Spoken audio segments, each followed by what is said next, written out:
Hello friends, Koli and রূপ চ্যানেলে তোমাদের সবাইকে স্বাগত। আমি আবারও চলে এসেছি আরও একটি নতুন রেসিপি নিয়ে। তো আজকের রেসিপি তৈরি করে দেখাবো সন্ধেবেলার স্ন্যাক্স। তো এটা তোমরা সন্ধেবেলা স্ন্যাক্স হিসেবেও খেতে পারো বা ব্রেকফাস্টেও খেতে পারো, আর এটা চায়ের সাথেও খেতে খুব ভালো লাগে। তো সেটাই তোমাদের কাছে দেখাবো যে আমি কীভাবে এই স্ন্যাক্সটা তৈরি করি।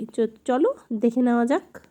রেসিপিটি তৈরি করার জন্য এখানে আমি 4 পিস ব্রেড নিয়েছি। সুন্দর একটা লুক আসার জন্য ব্রেডগুলোকে আমি একদম স্যান্ডউইচের শেপে কেটে নিয়েছি। আর এখানে আমি একটি বোলের মধ্যে 2টা ডিম ফাটিয়ে নিয়েছি, আর ফাটিয়ে নেওয়ার পরে ডিমটাকে ভালো করে গুলে নিতে হবে।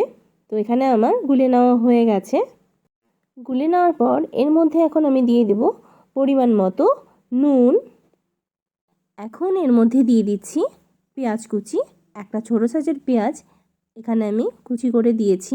এরপর এখানে দিয়ে দিচ্ছি কাঁচা লঙ্কা কুচি। তো ঝালটা তোমরা তোমাদের পরিমাণ অনুসারে দেবে। এখানে তোমরা কাঁচা লঙ্কার জায়গায় গোলমরিচের গুঁড়ো অ্যাড করতে পারো।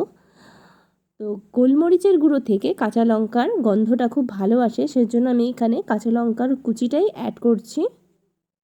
সব কিছু দেওয়া হয়ে গেছে। তো এটাকে খুব ভালোভাবে সব কিছু একসাথে ভালো করে মিশিয়ে নিতে হবে। তো আমি ওভেনে প্যান বসিয়ে দিয়েছি, আর প্যানের মধ্যে আমি খুব সামান্য পরিমাণ তেল দিয়ে দিয়েছি। তো 1 থেকে 2 চামচের মতো এখানে আমি তেল দিয়ে দিয়েছি। তো তেলটা গরম হয়ে গেছে। ডিম আর পেঁয়াজ দিয়ে যে ব্যাটারটা আমি তৈরি করেছি সেখান থেকে পেঁয়াজগুলো তুলে আমি একটা পিসের ওপরে রেখে নিচ্ছি।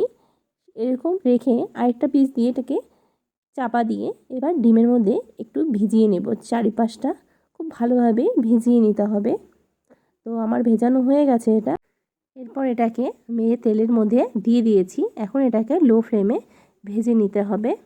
একই রকমভাবে সমস্ত ব্রেডগুলিকে আমি সেই ব্যাটারে চুবিয়ে আমি এখানে প্যানের মধ্যে দিয়ে দিয়েছি। আর দেওয়ার পর সামান্য একটু ব্যাটার বেঁচে গেছে, তো সেটা আমি ওপরে দিয়ে দিচ্ছি, তাতে দেখতে খুব সুন্দর লাগবে।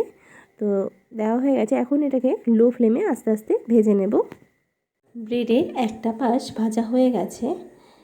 আমি ঠিক একই রকমভাবে সমস্ত ব্রেডগুলোকেই আমি উল্টে দেব। উল্টে দিয়ে অপর পাশটা ঠিক একই রকমভাবে একটু লাল করে লো ফ্লেমে 2 থেকে 3 মিনিট ফ্রাই করে নেব। ব্রেডগুলো আমার ভাজা হয়ে গেছে দুপাশই খুব ভালোভাবে। আজকে স্ন্যাক রেসিপি তৈরি হয়ে গেছে, আর এখানে আমি প্লেটে সার্ভ করে নিয়েছি। আর এখন এর উপরে দিয়ে দেব সস।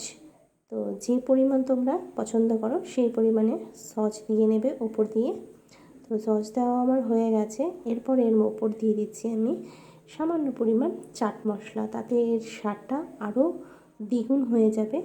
তো আজকের এই রেসিপিটি তোমাদের কেমন লেগেছে তোমরা অবশ্যই কমেন্ট বক্সে কমেন্ট করে জানিও। আর ভালো লাগলে লাইক করো, আর আমার চ্যানেলটিকে সাবস্ক্রাইব করে দিও, আর পাশে থাকা বেল বাটনটিও প্রেস করে দিও, যাতে আমার সমস্ত ভিডিও আমি তোমাদের কাছে পৌঁছে দিতে পারি। আবার দেখা হবে নতুন একটি রেসিপির সাথে।